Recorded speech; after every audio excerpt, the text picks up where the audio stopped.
Hello you guys, welcome to the Ranting Shop. Today we're gonna be reviewing the Meet the Singles episode of Ready to Love. I was about to say love. So in this particular episode we get to see, or we are introduced to the 20 singles that are going to be vying for love on the show. So today I'm just going to be breaking these people's names down, what I think about them and who I think they would match with, just based on the description of who they said they wanted. I may not do that for all of them, but for some I will. The first person is Joel, who is 42 years old. He's a drilling fluids engineer and he wants to find an old lady. Okay. He describes himself as carefree. He's very fit. He looks like he takes care of his body. He has 2 kids and his wife died of stage 4 cancer, which is extremely sad. He's old school. So that means he, I suppose, has traditional values, traditional expectations of his wife, as well as him as the man in the relationship. So far I think he's cool. For me, Joel could possibly match with really any of these women, you know. The only thing that was kind of like was the carefree thing that he said he is. But Chrysanthemum is also, I wouldn't say carefree, but she also has that very like traveler type of mindset, very like adventurous. So maybe he could have something with Chrysanthemum. I don't know. Next we have Jason. Jason is the little man, the teacher. He got cheated on by his girlfriend the day he found out she was cheating the day he decided to propose to her. He describes himself as old school as well, which, as I said before, possibly means going along with traditional roles for, you know, or expectations of his wife as well as himself. He wants consistency. He seems cool, nice and all that. He might bore some of the women. He seems very chill and very relaxed and very like calm and stuff. He also might seem too soft, a little bit oblivious and naive, especially if it comes to someone that he shows is interested in. Let's say he's interested in that person, but that person is not quite interested in him.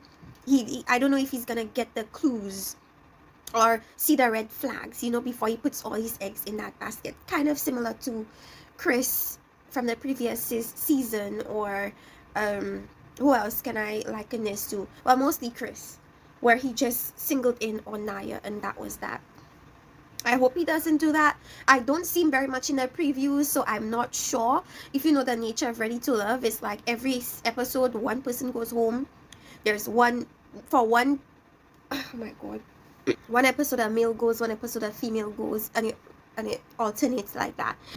Who do I see Jason with? I didn't even get Jason's age, but he seemed pretty young. Most of them are in their 40s. I barely remember these people's faces, you guys. I've looked at this 2 times and I don't remember these faces. I remember Chrysanthemum because her name is crazy. First of all, who names their child Chrysanthemum? It's mad. I mean, the flower is a cute flower, but like to name your child Chrysanthemum is like a lot. It's a bit much. She's very pretty. Chrysanthemum is, but we're gonna talk about her later. Now we have Ronald, who is 41, corporate sales and engineer. He deems himself an alpha. He says he's been a bachelor. He's afraid of divorce, so basically he's ran away from commitment for most of his life, and now that he's getting older, I suppose he wants to find someone. He was a hoe.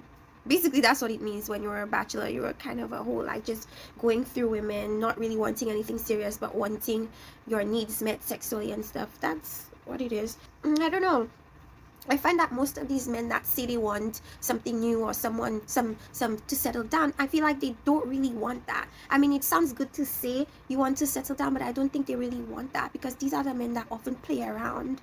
They're still not serious when you see them on the show. They say they want to be serious and all these things. You see them on the show and they're playing just as many games as they did before. So I'm gonna be watching out for this one, the self-proclaimed alpha. We're gonna see about that.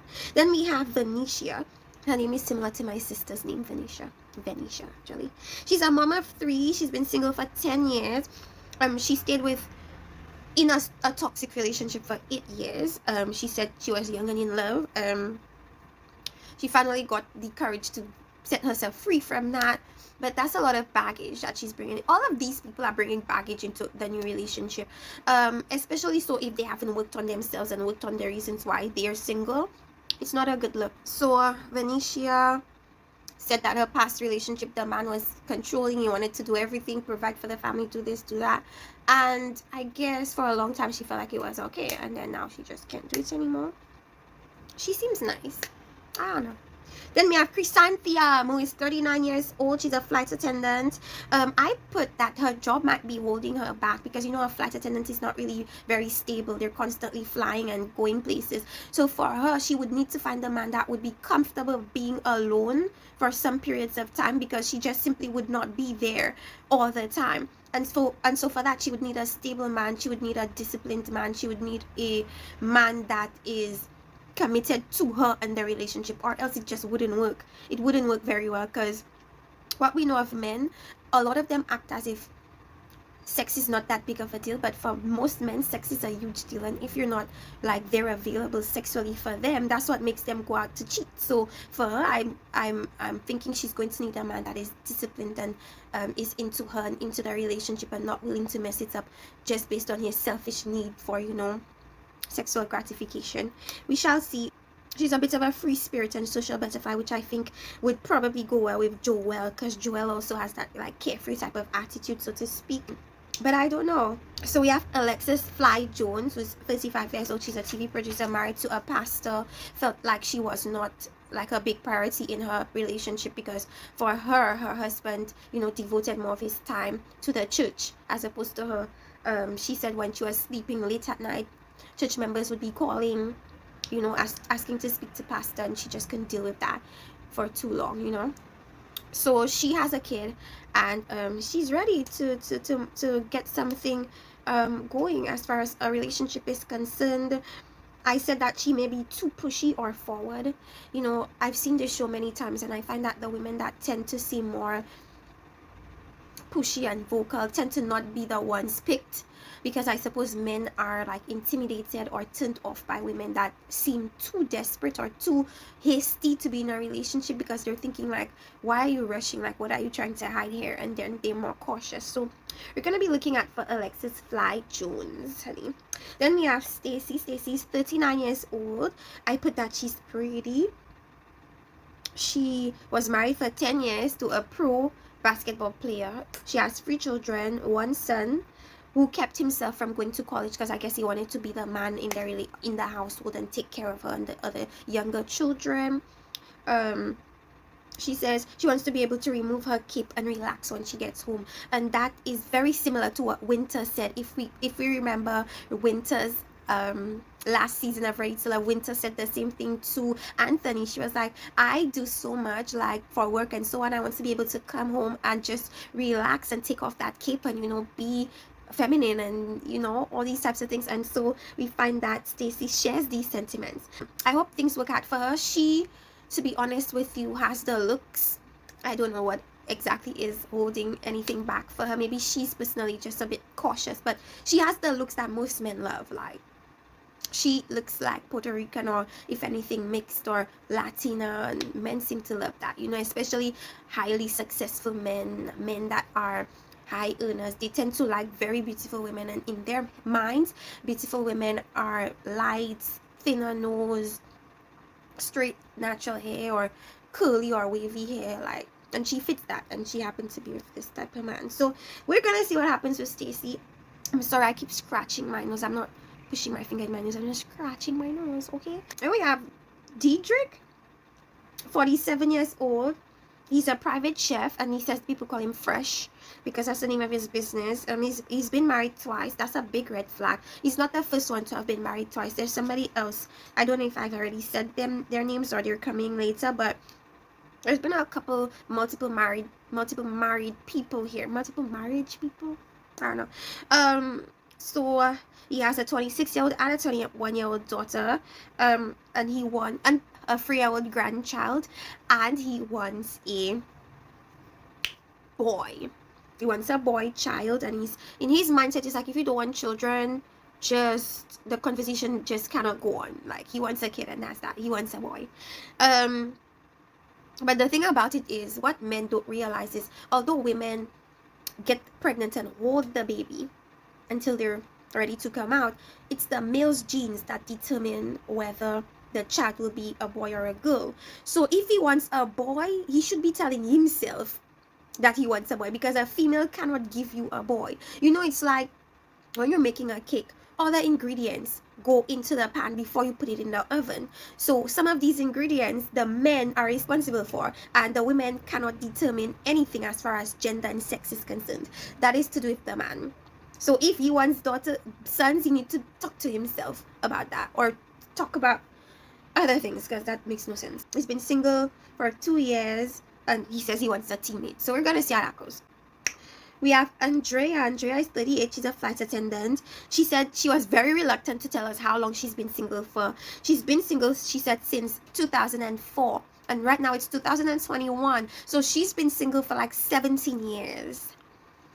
Now, for a lot of people, it sounds crazy for someone to be single for that long. But it happens because it's like your focus is not on relationships. Her focus may have been on career. Her focus may have been on taking care of her family. Who knows? But people's focus aren't always on relationships, and then time passes you by, and then you stop and look at yourself and realize, oh my gosh, I have no one. Like that happened to another lady here that we're gonna talk about later. But she's been single for 17 years. She says her fertility clock is clicking, sorry. Now, when women say that their fertility clocks are clicking, it makes me a little bit nervous, because it's like these women are the ones that tend to be more forward and pushy when it comes to getting in a relationship, because their clock is oh my gosh, their clock is clicking. So they're like on a timeline, and they need certain things to happen at certain times. So they will push the relationship, push marriage, push getting pregnant, just so that they could have their kid, you know. But women that lead with the fertility clock, it never goes well for them, because they rush things too much. Like, as much as you need a child or want a kid, and as much as time is running out, you had plenty of time to think of having a kid, but you chose to wait until this time to, you know, want to have a kid. So it's like you will have to like take it day by day, like slowly, because if you try to rush into it now, yeah, you might get the relationship and get the child, but would the relationship be what you want? And would the child be even what you want? Because, you know, a lot of women feel like they have to have children because society says women need to have children. But sometimes women have children and realize that children are not for them. It happens a lot. People just don't speak about it because it will be shunned upon. If a woman who has a child says, I didn't want this child, she would be hated. She would be thrown into the trash. But sometimes life is raw like that, and things are not as perfect as it may look on TV, or it may look in people's minds. Like mothers go through things, and sometimes the experience is so traumatic that they don't want the child. Postpartum depression, it happens. But anyways, that was Andrea, the flight attendant. And as the same as Chrysanthemum is also a flight attendant. What may be keeping them back is their job. You know, flight attendants they're not stable. They're not in one area. They're in multiple cities a lot of the time. And it's like, for their relationship to work, you need a man committed to you and committed to the relationship and committed to the long term, as opposed to the tiny inconveniences of her job. So let's see how that works for Andrea. Then we have Liz. Liz is 40 years old. She's a CEO of a production company. And I think with her, what it is she focused so much on her career and her job that it became the center of her life. And she said she's been single for 17 years as well. She says most people she meets are polyamorous, and she's not interested in that. She says she's had a long hard journey, I suppose, with relationships, or maybe just with life, and she needs someone that is spiritually in tuned and went through his struggles and came out on the other side through being spiritual, or that made him more spiritual. That's the type of man she wants. Liz is cool. I mean, she's attractive, may intimidate a lot of men just because she comes across as very sure, very strong, and men tend to not like when women seem too strong-headed and sure of like themselves and what they want. So we're gonna see about Liz. Then we have AJ, 38 years old, music producer. He said he doesn't date people in the music industry, cannot mix business and pleasure, overly confident, says he's attractive. And the reason why I've said that he says he's attractive is that men that say they're attractive tend to be very arrogant type of men, because they're aware that because of how they look, women maybe treat them certain ways, or they may get certain luxuries, which is kind of dangerous. When he came to Houston, he said he hit the scene tough, which means he was a whore. He was a whore in these streets. That's basically what that meant, and I suppose now he's tired of doing that. But as I said before, men that has been past whores tend to not be able to transition into monogamy very well. They see that's what they want. It seems nice in their minds. It seems nice for them to say, and for them to hear them say to hear them say it. But it's like, I don't know if they really want that. I don't know if they really want that. But we'll be looking at AJ. He says he wants a full-figured woman, financially literate, direct, all these types of things. Just like he is direct. Sometimes direct may come across as rude or arrogant. So I hope he checks his directness, and I hope he is able to not be translated into rudeness or arrogance or whatever. But I think it might. Then we have Troy. Troy's 51. He's a regional manager for a GPS company. He says he keeps meeting women with no connection. He has no connection to them. He says he's a bachelor for all his life. What that means is afraid of commitment, and probably just used women for most of his life, basically. I don't know, I'm just saying. He doesn't like full-figured women. That's what he says. Big red flag. Like, not just in terms of him. Okay, you could have your preference or whatever, because he seems like a small man. The problem is, like, to say you don't like full-figured women, that's a strong statement. That is very telling of you and your lack of couth, you know. And I think he's the man we see kissing everybody. But what we're gonna see about him, I'm side-eyeing him. I'm not sure about him. And we have, he says he's the best catch, which is a lot. I mean, let the women be the judge of that, first of all. Alright, we have Ida. Ida is 37 years old. Her mom was a teen mom and told her that she didn't need a man for anything. And I feel like that's a big reason why a lot of women end up being single for such a long time, is that their mothers told them they don't need a man for anything. They could do everything by themselves and everything like that. And then they feel as if they could be self-sufficient until they reach to an age and they realize that I'm by myself, I have no one, you know. So that's something to not tell your girl children. Yes, it's true they don't need a man for anything, but they do need a man for something. For comfort, to share life with, to share their love with. They do need a man for that. So you do need a man for something. Okay, so she was proposed to before, but it seemed obviously didn't turn into a marriage. So she says she doesn't want to feel not wanted in a relationship, or she doesn't want to feel like the man has changed upon her. And I don't know about Ida. Like, we're gonna see how she fits into the dynamic of the group. I don't know. She might turn a lot of guys off just based on their previews.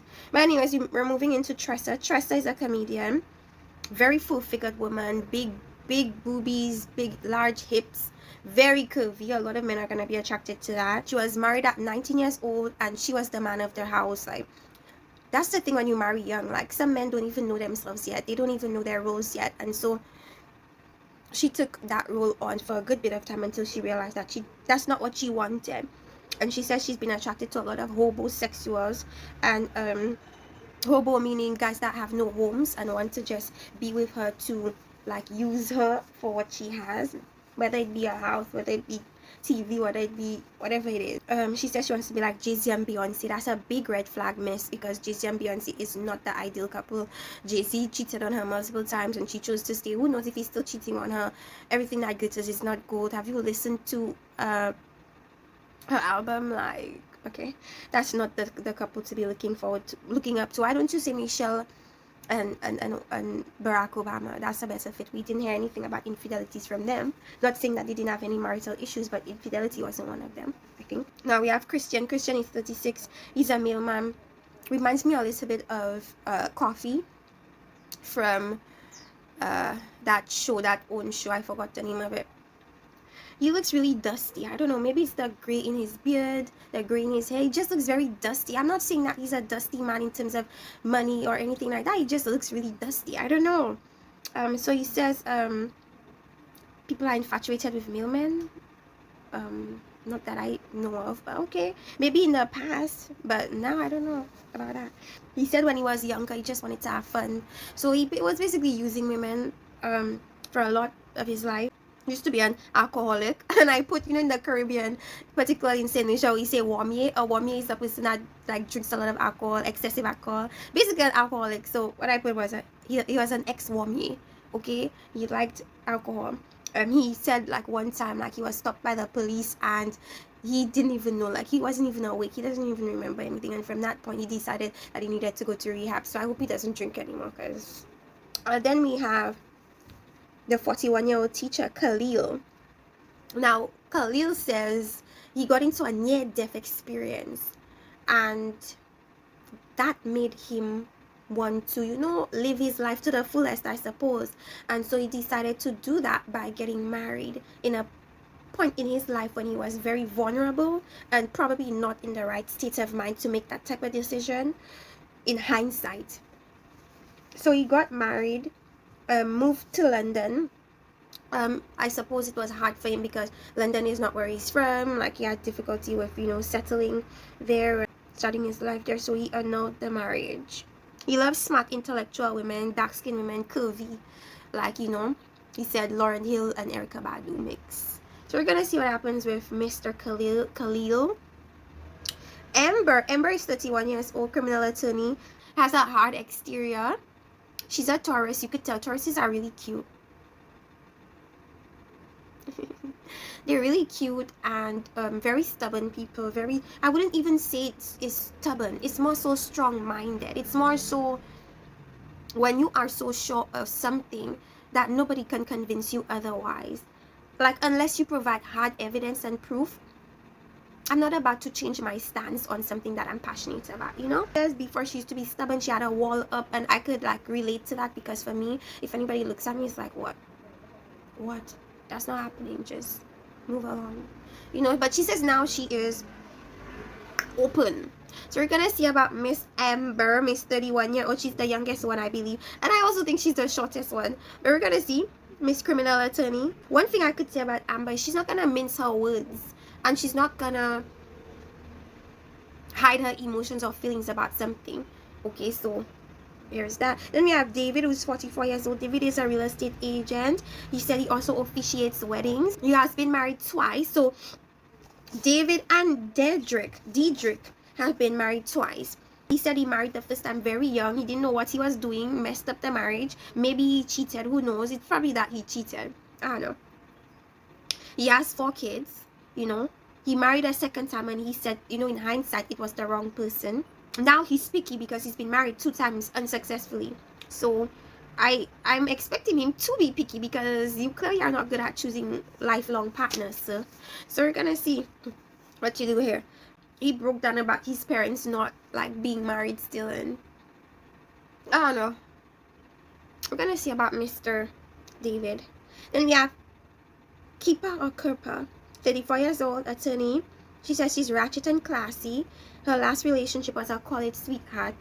And I'm gonna see she's cute. She looks quite fit. I'd say attorneys seem to be very intimidating to men. We're gonna see how that goes over with the group of men we have here. She seems nice. She's 34. She's the second youngest. Amber and Keeper. Amber looks so much younger than 31. She just has this youthful spirit. But that's just the nature of Taurians. We just look really young for our ages. It's just something, like we're just very cute, strong-minded, very smart, very intelligent, very self-sufficient, and that could be why we're notoriously single, who knows. Then we have Chris. Chris is the surprise, you guys. Chris from last season. Chris who got played by Miss Naya. Soft Chris. Chris who wants to pay half of the mortgage. Chris. Pink suit Chris. Now orange suit Chris. Tangerine Chris. We're gonna see how Chris maneuvers in these sets of people. I'm not sure if he's gonna be very successful, you guys. I must be completely honest with you. He seems like he's gonna have something with Chrysanthemum, but I don't know if he's coming in I think he's gonna come in late. So that's already something that's gonna be his downfall, because a lot of these people are gonna already have their relationships either forming or formed when he comes by. So it's gonna be difficult for him to get in there when I know they're gonna make him go late or come in late. So we're gonna be cheering for Chris. Let's see what happens with Chris, honey. Let's hope another nice situation doesn't befall him. But anyways, that was it for my review of all the couples of love and marriage. Oh, Ready to Love, you guys. I have PTSD. Like, I've been doing Love and Marriage Huntsville ever since I started this channel, so it's just natural for me to say that. But Ready to Love, season 3 or 4. The first season was with Shay and Mike. The second season was with Alexis, right, and Divine. I know them because their names like they had a feud. The third season was with Denise and Kalfani. So this is the 4th season, you guys. Anyways, I'm gonna try to put their pictures next to their description, and so you guys could have a better understanding of who I'm talking about or referring to. Anyways, see you guys next time for another Ready to Love review. Bye bye. Like and subscribe, please.